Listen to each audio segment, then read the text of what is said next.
Hello everyone. Let's start with a new topic, deconstructing the Global South, post-colonial perspective.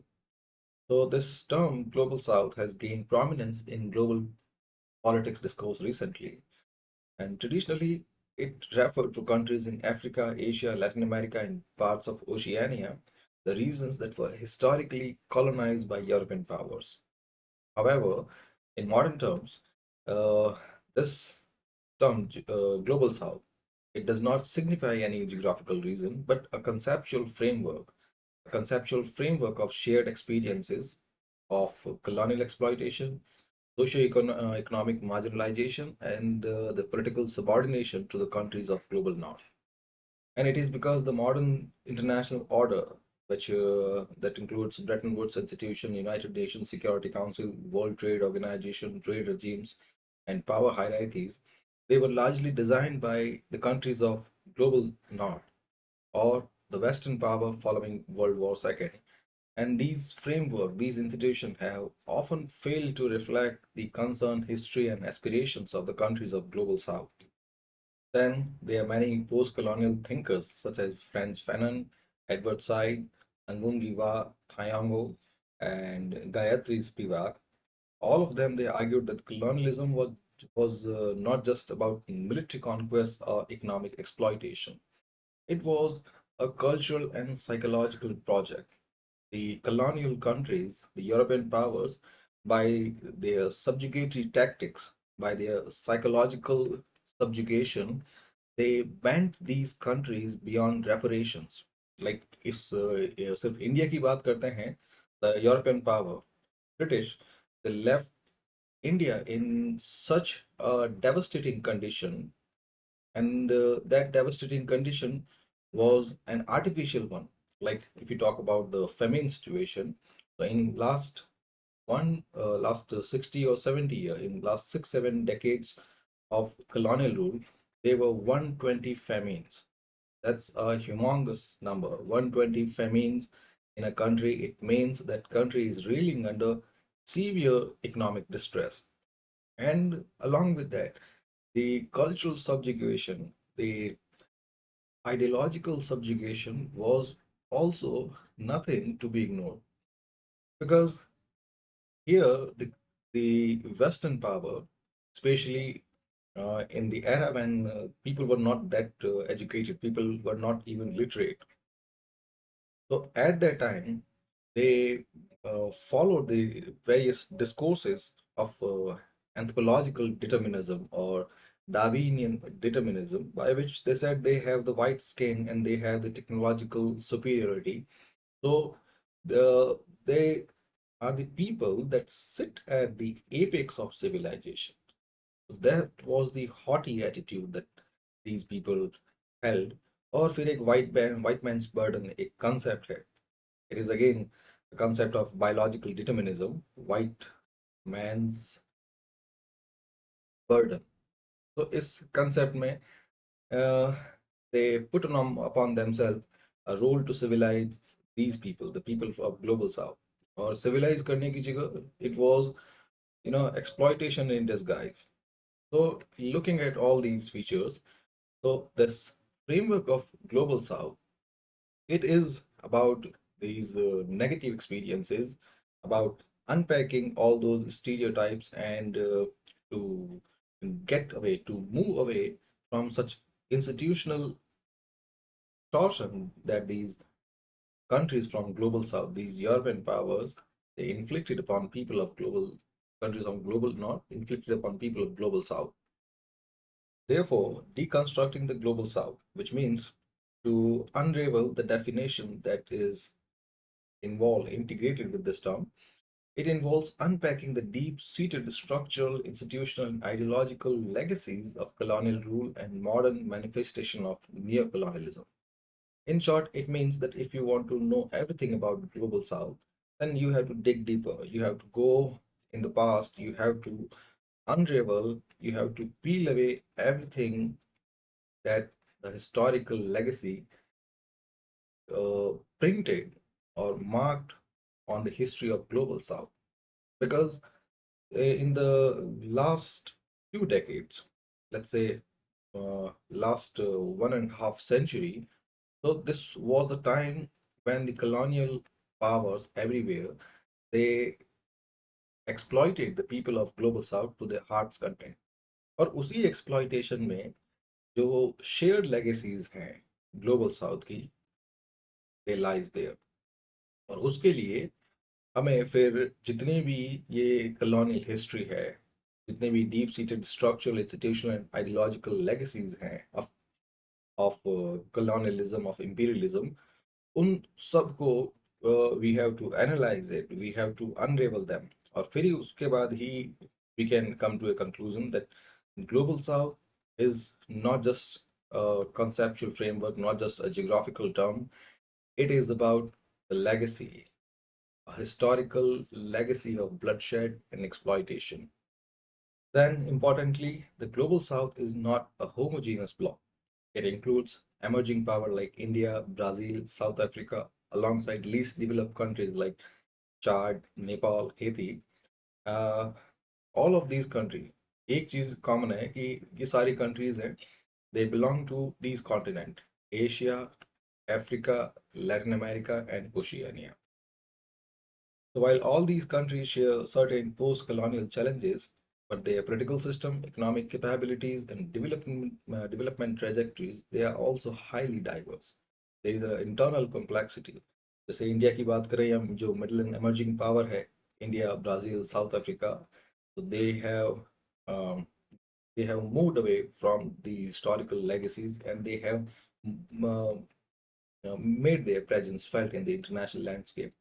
But बहुत सारी countries that are still reeling under the after effects of colonial rule. So यहाँ पे one thing is common, that overgeneralization or hasty generalization should be avoided, and but historical commonalities, historical legacies, they people should remain sensitive to them. Now let's talk about economic structure and inequalities, unequal global trade, and neo-colonialism. In the beginning, the structure of present global economy, it continues to mirror colonial pattern. So countries of global south, they still remain exporters of primary good, of raw material like oil, minerals, and agricultural products, and they import high value manufactured item from the global north.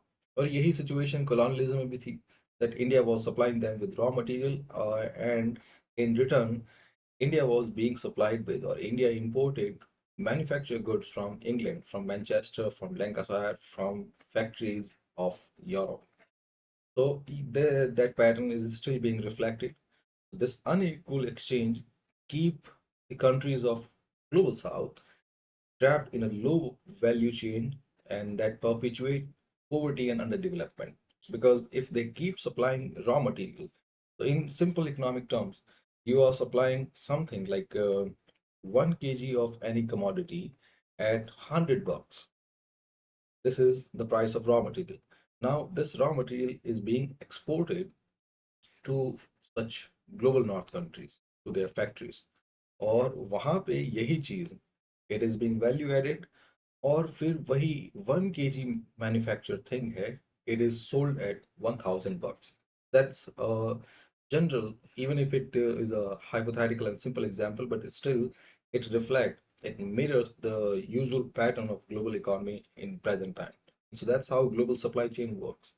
Raw material, it is bought cheaply, and then the manufacture good with some additions, with value addition, it is sold at 10 times greater prices. तो यानी जो countries हैं, global south की countries हैं, the, they are losing $900 on each transaction, on each exim, export and import. कैसे? वो जो produced raw material है, they are selling it at 100. फिर उसके बाद जो प्रोड्यूस वो खुद 100 में वैल्यू एडिशन करके they could have sold it at 600 or $700, and that profit of 500 could have been exploited, could have been appropriated by the countries of global south. Now यहाँ पे first उनकी जेब में 100 रुपए आ रहा है raw material सेल पे, एंड देन फिर इंपोर्ट के कारण they are paying for the paying 1,000 for the imports. तो जो बैलेंस है 900 वो उनकी जेब में नहीं जा रहा है, it is going to the countries of global north. तो अल्टीमेटली वो 100 रुपए कमा रहे हैं और 900 रुपए कमा रहे हैं. So it's no lose-lose kind of a game. And if you look at the whole situation of international political economy, we इसी shocking revelation पे आएंगे कि how the countries of global south, they are still poor. The difference is here that the raw material, it gets 100, but a manufactured good, it gets 1,000. But this transition is not being happened. This transition is not happening. The countries of global south, they are still exporters of raw material, and at the same time they import the manufactured goods from the countries of global north. तो यहाँ पे 100 रुपए कमा रहे हैं, उसके बाद they borrow the rest of the money, they arrange it for somewhere, and now this the balance 900, it is paid by their pockets, and it is ending up in the countries of global north. So that's why the countries of global north are rich and the countries of global south are still poor, and they are this poverty, this underdevelopment, it is a perpetuating saga, this eternal saga. और ये सिर्फ ये चीज ठीक करने से, if you correct this, if we make the transition from the raw material exporter to the manufacturer of these goods, factory goods, इस transition से we can still sell the same produce at $500 to the domestic consumers, और उसके साथ we can get $400 of profit from each such a transaction. तो अगर यही $400, even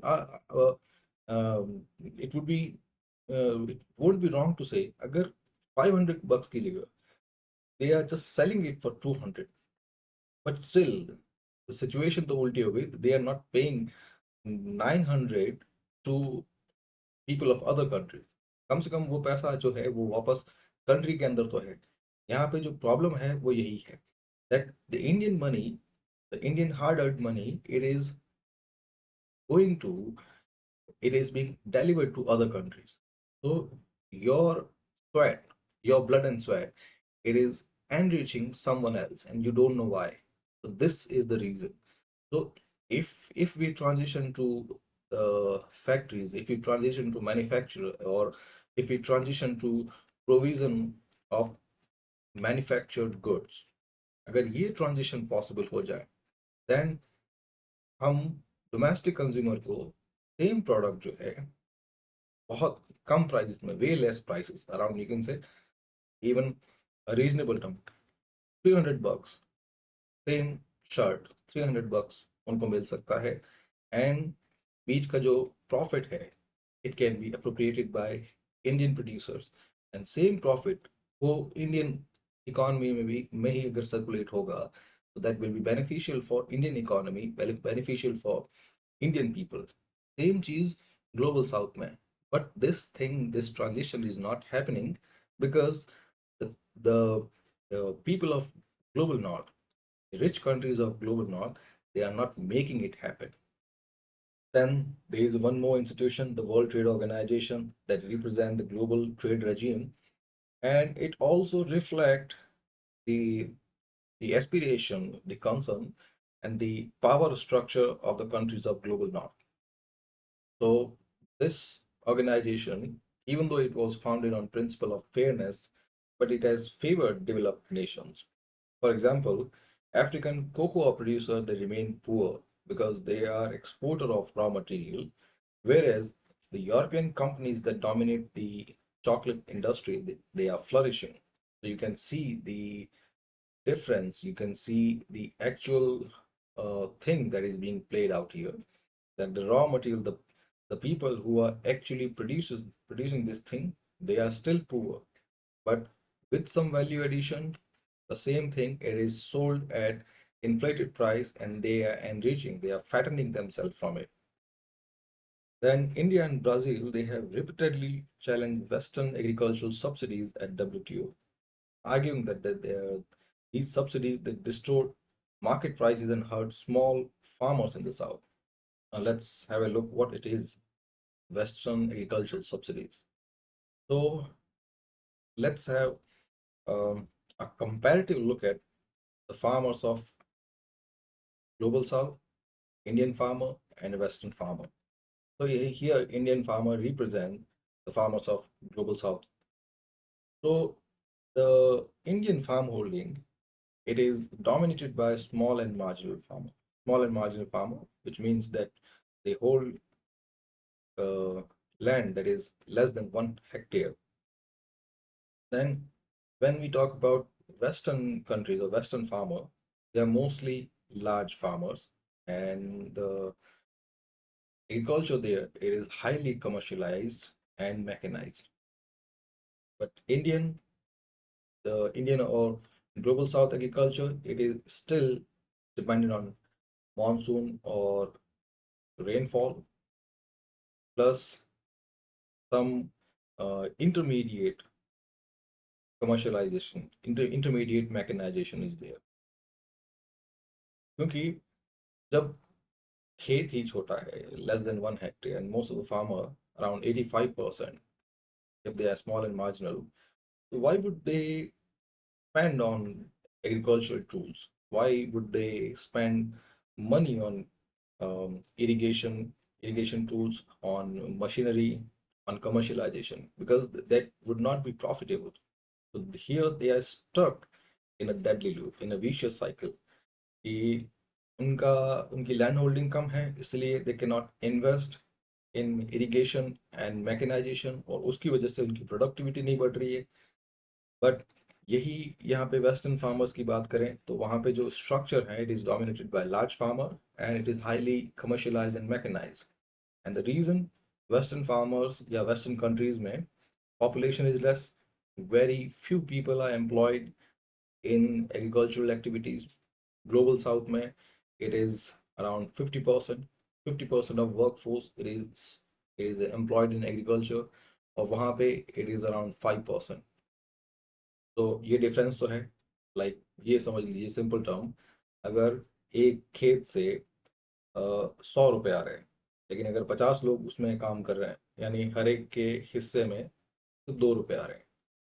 यही वहाँ पे सेम 100 रुपये वहाँ पे आ रहे हैं, and 5 people are working on it, then each people get 20 bucks. So there is a 10-time difference in profit that is generated between the farmers of global south and the global north. तो ये तो हो गया. अब उसके अलावा, तो how these large farmers of the western country they are flourishing, and how have they invested so much money in agricultural activities? The reason, subsidies. So first, the countries of global north, they have deep pocket, बहुत सारा पैसा उनके पास. And then farmers बहुत कम है. एक farmer है working on 200 to 500 hectare with machinery. तो यहाँ पे एक single individual को subsidy provide करना, that too by the rich country, it is not a risky investment. कर सकते हैं, population भी वहाँ की कम है. So here with the western countries, they provide large amount of subsidies to these large farmers. अब उसकी वजह से ये यहाँ पे ये large farmers जो हैं, they arrange for irrigation facilities, and they buy the mechanized tool. बहुत सारे जो mechanized tools हैं, machineries हैं, they are also available on lease. And the state, the government, they provide you can say market distorting subsidies, means huge subsidies. इतनी subsidies हैं that every person can buy a tractor there. तो ऐसे में जब state इतना provide कर रहा है, तो ऑटोमेटिकली उनका जो इनपुट कॉस्ट है ये बहुत कम हो जाता है. अब यही when we look at the structure, the situation of Indian farmers or the farmers of global south, तो यहाँ पे population is very high and the state it has limited resources, तो उस लेवल की सब्सिडीज दी नहीं जा सकती, सब्सिडीज नहीं है। और फिर जो ऑक्यूपेशनल स्ट्रक्चर है, लैंड होल्डिंग्स हैं, वो भी काफ़ी स्क्यूड हैं। पता है कि 85% are small and marginal farmer and 50% are employed in agriculture. So in that situation, subsidies don't work here. And जो subsidies distribute भी की जाती है, it is nominal. Then what happens? The Western farmers, by the reduction of their input cost, उनका जो production है, it is sold in the international market at higher prices. Because let's say a simple term, per kg production जो है उनका दोनों का 10 bucks है, 10 bucks per KG, that's the input cost. अब यहाँ पे उनको इतनी सब्सिडी दी जा रही है that their product it has come down to around 7 bucks। Input cost बहुत कम हो गई। Now in international market they are selling it at 12 bucks। फिर इंडियन की बात करें तो same 10 bucks per KG, but subsidies है नहीं, और देन देयर मैनी रेस्ट्रिक्शन, और उन रेस्ट्रिक्शन की वजह से दे can not compete with the western farmers. तो यहाँ पे जो डिफरेंस है वो बहुत सीवियर हो जाता है। And here the western farmers they have the leeway कि लाइक से 12 bucks पे वो बेच रहे हैं, 10 bucks पे इंडियन फार्मर बेच रहा है, तो Indian farmer will be profitable. But then here they distort market, क्योंकि उनका इनपुट कॉस्ट 7 है, तो और क्वांटिटी उनकी काफ़ी ज़्यादा है। So what if they sell it at 8.5? Now here that's the thing that distort market. अब they are willing to sell they produce at 8.5 bucks, क्योंकि उसमें भी they are going to profit at around 1.5 bucks per KG. और उसमें अगर उनका produce जो है इट इज़ अराउंड 1000 tons, तो ultimately it is still a significant profit। लेकिन इंडियन फार्मर्स के लिए, अब यहाँ पे इंडियन फार्मर्स फर्स्ट 10 रुपए उनके लगे हैं, यानी कम से कम वो 11 में तो बेचना चाहेंगे, तभी तो 1 रुपया पर केजी प्रॉफिट हो, तभी तो घर चलेगा। बट नाउ उनके सामने ये सिचुएशन है that the produce from the global north it is being sold at 8.5 bucks। अब वो लॉस पे जाके तो अपना प्रोड्यूस बेच नहीं सकते। 10 रुपए तो उन्होंने का इनपुट कॉस्ट ही है। वैसे में 8.5 bucks में अगर वो बेचेंगे, तो यानी they are bearing a loss of 1.5 bucks per KG. So you can see the difference. Western farmer, they are making 1.5 bucks of profit per kg, whereas Indian farmers or the farmers of global south, they suffer a loss of 1.5 bucks per kg. So that's the difference here. The market distorting subsidies that India and Brazil they have challenged time and again in WTO.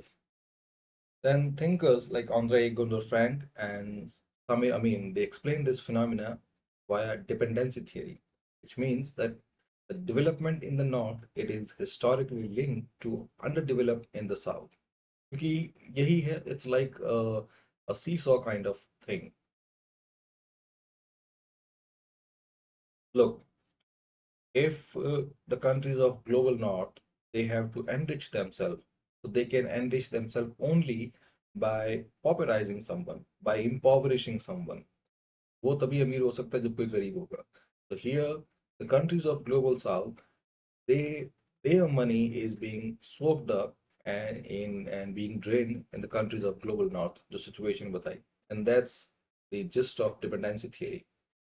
Then Kwame Nkrumah, he went further to describe this ongoing domination as neo-colonialism, where control is exercised not directly but by economic and institutional mechanism। Now, the second thing, the cycle of dependency. So here, the global south countries, they often rely on loans from global financial institutions such as IMF and World Bank.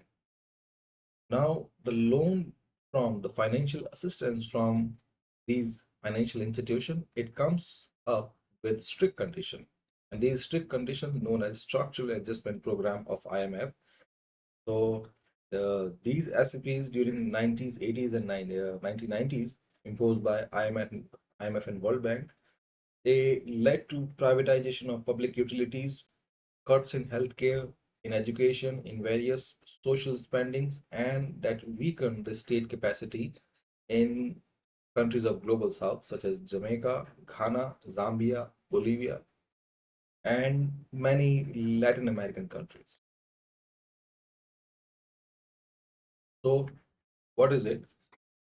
So, when the countries of global south they reach these financial institutions for financial help, so now these financial institutions that is being dominated by the countries of global north, they see this as an opportunity to exploit.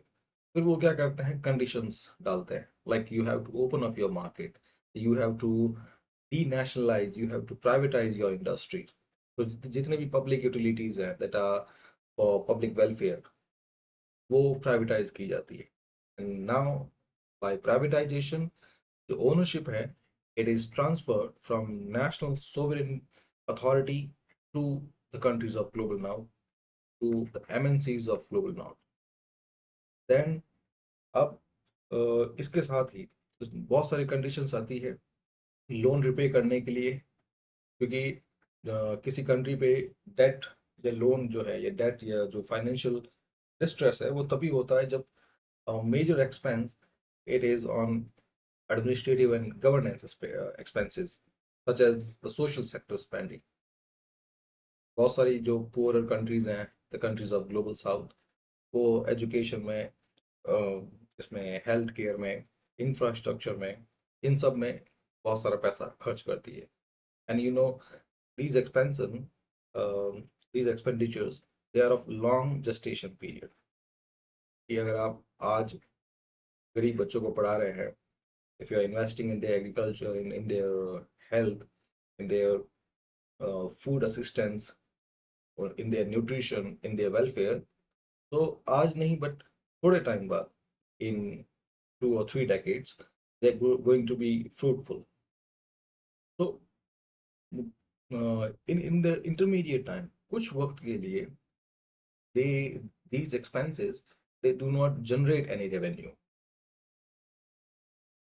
तो ऐसे में जितने भी ये global south countries हैं उनका they run with deficit कि expenditure जो है वो ज़्यादा है इनकम से and these things social sector spending they do not generate revenue in the intermediate term. तो ऐसे में उस डेफिसिट को उस डेट को फिल अप करने के लिए they seek financial assistance but these institutions they impose as certain condition. Specially वो चाहते हैं कि जहां भी पैसा जा रहा है उसको बंद करो. Ultimately they are not offering any professional suggestion or any professional help. वो ये कह रहे हैं कि सोशल सेक्टर स्पेंडिंग में पैसा ज़्यादा जा रहा है तो उसको कम कर दो, cut in health care education and social sector expenditures. तो ये तो उन कंट्रीज को भी पता है, ग्लोबल साउथ कंट्रीज को भी पता है कि अगर वो गरीब बच्चों के लिए school, infrastructure, education, health care, nutrition, agriculture in सब में अगर पैसा डालना बंद कर देंगे तो डेफिसिट अपने आप कंट्रोल हो जाएगा. डेफिसिट कंट्रोल हो जाएगा तो डेट होगा ही नहीं तो उनको असिस्टेंट की ज़रूरत ही नहीं पड़ेगी. But ultimate thing is that the global north they are opportunistic country. They try to weaken and make profit from such things. Then there was the 2008 global financial crisis, which began in the West, but it had devastating ripple effects in the global South, which highlight the integration and vulnerability of the global financial architecture. And more recently, the Sri Lankan economic crisis, of 2022. It demonstrated how debt dependency and over-reliance on imports can destabilize economies. And similarly, the debt trade diplomacy or the debt traps, um, a consequence of China's Belt and Road Initiative, it also point to a newer form of economic control.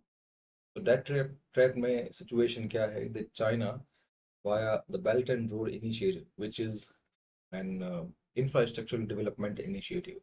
तो यहाँ पे China it provides a loan at a reasonable or discounted rate. So these loans are for infrastructure development. और ये जिस भी country को देते हैं like A countries, it has been offered such a loan by China in the name of BRI. Now होता क्या है कि this country it is unable to pay the loan on time. फिर ऐसे में it gets trapped in this debt. और फिर to repay the debt, this country को it must sever a part of its sovereignty to the ambition of China. और यही चीज हुआ the economic control that is being talked, it is not just economic control, it is a kind of political control as well. जैसे श्रीलंका में है तो श्रीलंका उसको अपना एक पोर्ट हम्बनटोटा पोर्ट जो है बिकॉज सेम थिंग वो भी became the part of China's BRI और लोन लिया कंसेशनल रेट पे but it could not repay the loan और ऐसे में it had to be part with its important strategic port, the Hambantota port. Now let's talk about sustainable development challenges. So one of the biggest dilemma for global south is balancing economic growth with climate and social justice. So ये चीज तो इससे पहले भी देखी the economic distress of countries of global south that sought assistance from IMF.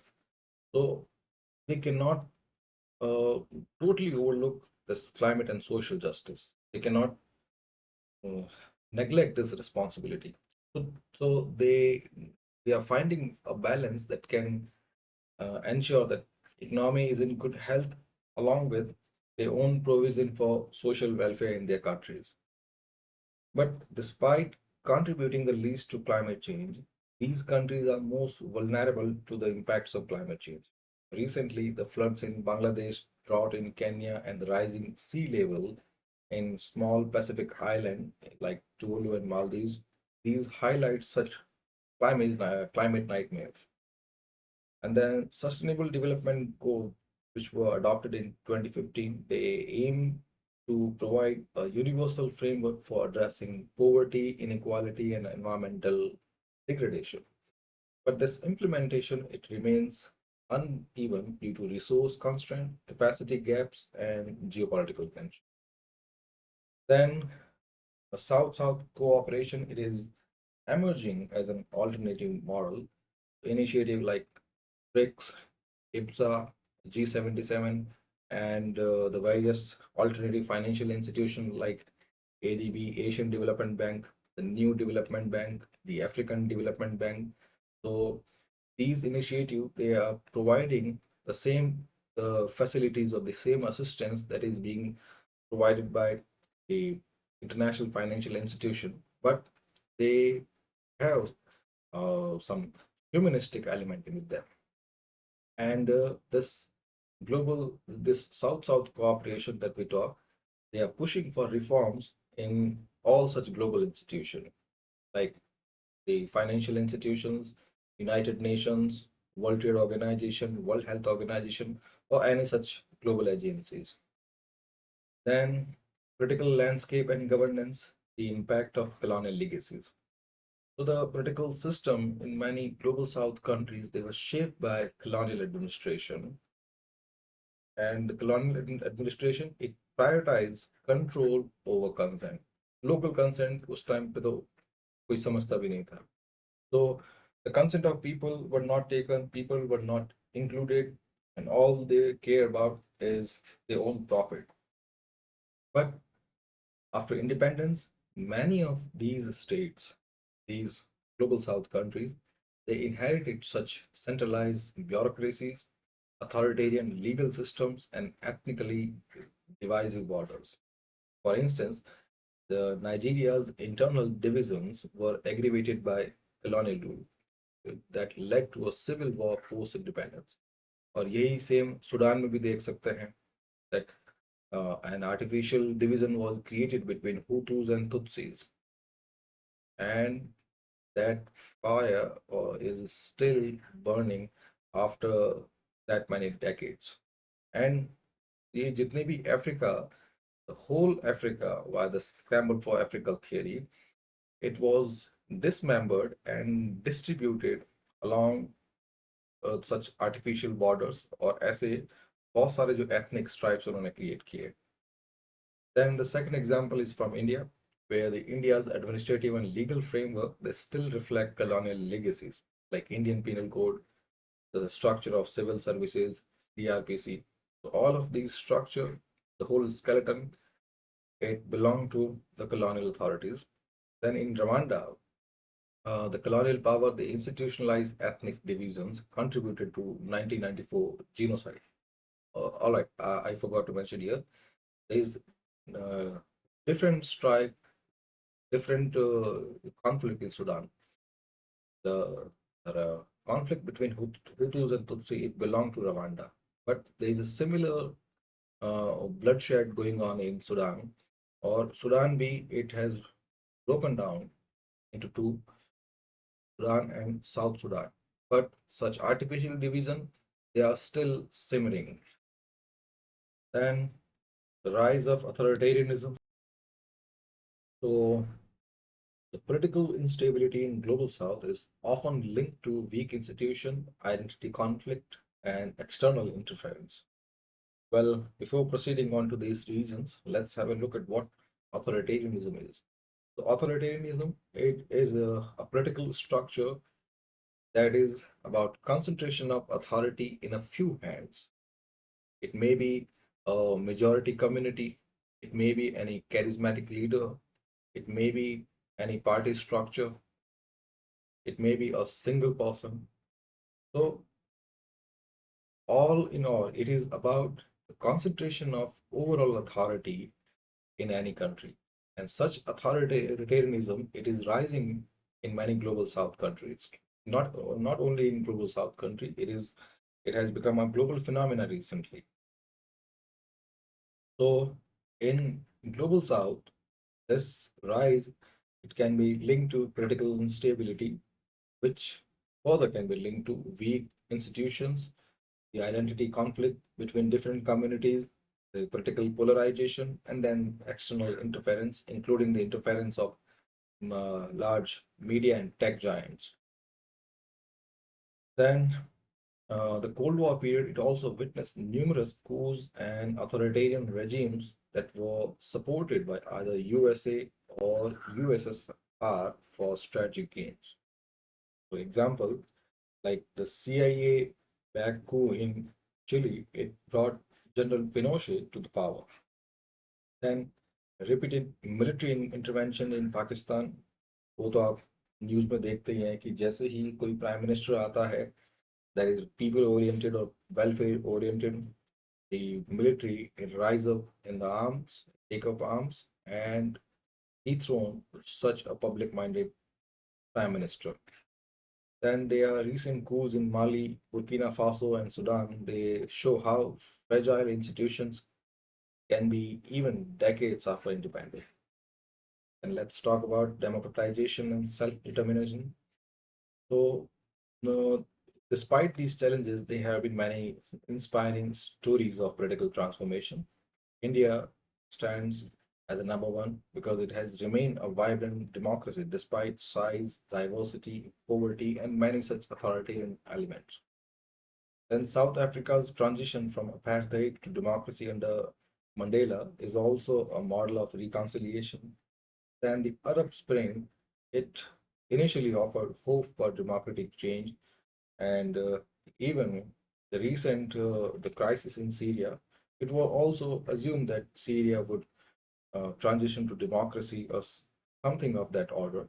But uh, Both these projects, the Arab Spring and the Syrian uprising, both of them, they were they failed to a significant degree, and Tunisia is the only success story. Now, in India, the movements for tribal self-rule in India, the indigenous rights in Latin America, and the community-based governance in Africa, they represent grassroots efforts to decolonize governance and assert political agency. Now, let's talk about social impact and cultural identities. So, colonialism, it not only took away lands and resources, it also erased languages, traditions, and belief systems. The imposition of Western education, language, and Western culture, it led to cultural alienation, which means people got distance from their own culture. And the indigenous, the tribal, or the local knowledge system was dismissed as primitive. For example, the British education system in India, it replaced indigenous learning center with English medium school. तो पहले indigenous learning centers हैं जो गुरुकुल है, वो जो पाठशालाएं हैं, वो सब तो ब्रिटिश के आते ही with Macaulay's Minute, all of these institutions they wiped overnight. Then in Africa and Latin America, missionary activities they often criminalize native spiritual practices. So here, Edward Said's concept of Orientalism, it to explain how the Western countries, the colonial power, they constructed um, a narrative of East as irrational and inferior, and that justifies its domination. So Orient, uh, in simple term, Orientalism is about the views, the lifestyle of the people of from the Orient. And Orient is nothing but the Eastern Hemisphere, the countries of Africa, Asia, to the deep Asia. Now, the complexities of identity formation to the post-colonial society, they struggle with cultural duality. Cultural duality means they are modern yet traditional, global yet local. So ये जो sandwich situation है, ये अभी भी it is still harassing us. कि society में we need to deal with English as a lingua franca. We need to stay up modern. We need to we need to justify our action via a Western lens. But still, our traditions, our customs, the society, it is deeply rooted in the traditions. So here, there is a cultural friction, a sandwich situation of cultural duality. And such tensions, they create hybrid identities. And as Homi Bhabha suggests, that the cultural identity in post-colonial society, especially in the countries of global south, it is not fixed but a negotiated one. So yes, that's a beautiful statement that we are living a negotiated identity. A, we are traditional, we follow our customs, we have our own indigenous way of life, but still we have to wrap ourselves us with the West, the colonial framework, or you can say the modern Western framework. Then across the global South, there are movements to reclaim cultural heritage. And here, a Kenyan writer, Ngungiwa Thiong'o, he rejected culture and wrote in his own native Kikuyu. Then the national education policy in India, it promotes multilingual education and indigenous knowledge system. And the Latin American universities, they are decolonizing syllabi by including indigenous thinkers, historians, and their languages. Now, the role of education and empowerment. So education is central to building social justice and empowerment. But this education must be inclusive and reflective of local context. There are successful examples such as BRSC in Bangladesh. It has empowered millions via community-based education. So education is the way um, to know the life and to earn a life. In simple terms, first uh, you know your surrounding, you know everything about where you exist. and then you earn from it. It's about your hard work. But what if what you know is not the reality, but a narrative, a constructed identity? So that will be like mm, learning a wrong thing. Then about earning. So if your education is not providing you with sufficient remuneration, then that education it becomes useless. So in दोनों चीजों के लिए education must be inclusive, and then it must be reflective of local context. Now, the next example, Dalit and tribal movements in India, they have used education to challenge caste-based discrimination. And the Zapatista movement in Mexico, they run their own school to preserve Mayan language and history. तो ये सारे examples आप देख सकते हैं about about challenging the narrative and about stories of upliftment and mobilization. Now, moving forward towards a more just future, deconstructing narrative. So the mainstream global media and academia, they often depict global south via the lens of poverty, instability, and crisis, which needs to be challenged and which needs to be changed. This narrative, this picture, this visual um, that is being created about the people of global south, it has to change. And there is need to amplify southern voices, promote indigenous epistemologies, indigenous knowledge, and highlight stories of resilience, innovation, resistance, and inspirations. Then a collaborative solution and global partnership. So when the world is moving towards multipolarity, many countries of global south they are asserting themselves. Example are India's G20 presidency that focused on voice of the global south, and the BRIC expansion to include countries like Egypt, Ethiopia, and Argentina, and finally African Continental Free Trade Area that aims to build a common African market. Then the South-South cooperation, they are seeking reforms in global institutions of UNSC, WTO, IMF.